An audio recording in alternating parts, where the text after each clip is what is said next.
अस्सलाम वालेकुम viewers, learning point zero के साथ मैं हूं आपका मेज़बान मतीन जावेद।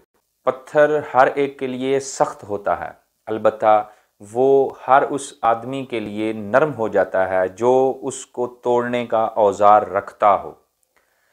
व्यूअर्स, यही निज़ाम कुदरत का एक असूल है कि पानी को ऊंचाई जो है वो रोक देती है, वो उसको ऊपर नहीं जाने देती, मगर पानी जो है वो पस्ती की तरफ अपना रास्ता बना लेता है, निशेब की तरफ अपना रास्ता बना लेता है। वहाँ पे वो रुक नहीं जाता, अपना दिल नहीं छोटा करता, वो चलता रहता है। वो इंसान की ज़िंदगी में रिसोर्सेज कितने ही कम क्यों ना हो, हालात कितने ही तंग क्यों ना हो, मौके कितने ही कम क्यों ना हो, उसको चाहिए कि वो अपनी कामयाबी के लिए कोशिश करता रहे।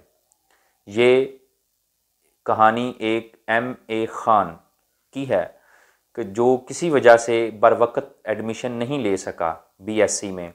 सारे दाखिले मुकम्मल हो चुके होते हैं तो वो एक कॉलेज प्रिंसिपल के पास जाता है और कहता है कि सर मुझे एडमिशन चाहिए।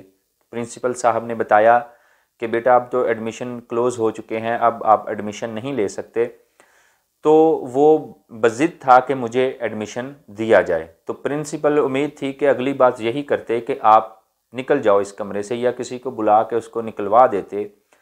लेकिन उन्होंने कहा कि अच्छा मुझे अपने मार्क्स बताओ, क्योंकि प्रिंसिपल साहब का ख्याल था कि इसके नंबर कम होंगे जिसकी वजह से इसको एडमिशन नहीं मिला किसी कॉलेज में, और ये इधर आके मुझे तंग कर रहा है, तो नंबर कम का बहाना करके मैं इसको निकाल दूंगा।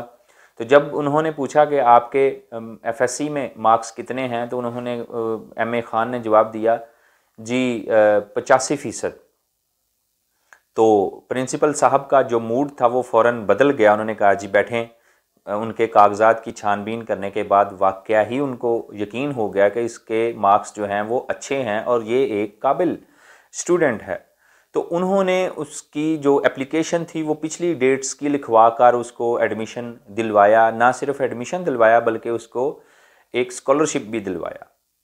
तो इस कहानी से हमें ये सबक मिलता है कि अगर वही बच्चा M.A. खान जो है, वही अगर बच्चा जो है वो 3rd डिवीजन में पास होता, तो क्या उसको ये सारे मौके मिलते? यानी अगर उसने FSC में अपनी इतनी मेहनत ना की होती, अगर वो इतना लेस ना होता अपने ग्रेड्स के हिसाब से, तो क्या उसको वो एडमिशन मिलता? तो जवाब यही था कि कभी भी नहीं। तो इसलिए जब भी आप किसी मैदान में उतरते हैं, जब भी आप अपनी ज़िंदगी में प्रोफेशनली दाखिल होते हैं, तो आपको चाहिए कि आप पूरी तरह लैस होकर उस मैदान में निकलें, ताकि आप किसी दूसरे को दोष ना दे सकें। जी वो ऐसा था, मेरे पास रिसोर्सेज कम थे, जी वो ये हो गया था, वो हो गया था।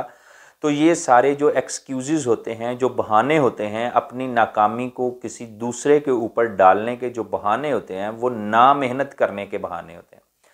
तो इसलिए निज़ाम कुदरत भी यही है। जैसा कि मैंने शुरू में बताया कि पत्थर भी उसके लिए नरम होता है जिसके पास उसको तोड़ने का औजार होता है। पानी जो होता है, पानी भी, अब दरख्त की मिसाल ले लें कि एक दरख्त जो होता है वो ज़मीन उसको अपने ऊपर बर्दाश्त नहीं करती, तो वो ज़मीन के अंदर छुप कर अपनी जड़ मजबूत करता है और फिर ज़मीन को फाड़ के ऊपर निकल जाता है, अपनी जगह लेता है।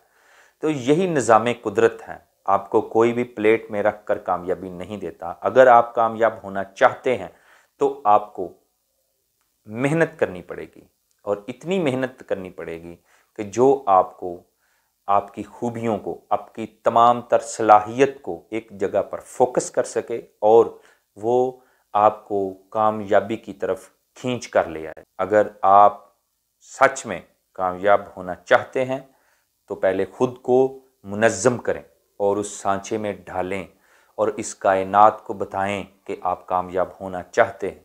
तो आपकी मेहनत, आपकी कोशिश, आपकी किरदार, ये सारी चीज़ें डिसाइड करेंगी कि क्या आप वाकया ही ये चाहते हैं।